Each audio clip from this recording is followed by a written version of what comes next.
গেলে জব্দ করে নেওয়া হবে।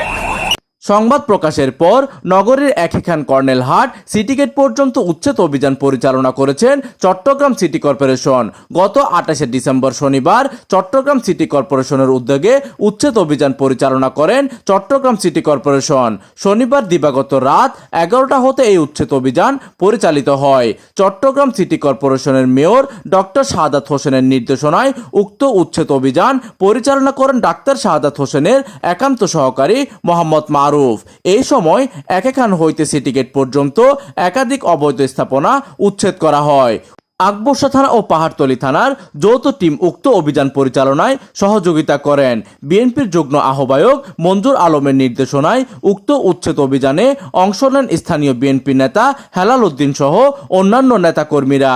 উচ্ছেদের বিষয়ে মেয়রের একান্ত সহকারী মারুফ বলেন, এই কার্যক্রম চলমান থাকবে।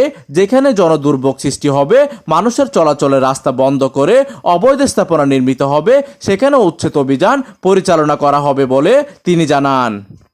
এই সময় তিনি আরো বলেন, অবৈধ স্থাপনার বিষয়ে যিনি সংবাদ প্রচার করেছেন তারও প্রশংসা করেন উপস্থিত সাংবাদিকদের মাঝে। প্রতিনিধি নূর নবীর তথ্য ও পাঠানো চিত্রে ডেস্ক নিউজ, দিগন্তের বার্তা 24, চট্টগ্রাম।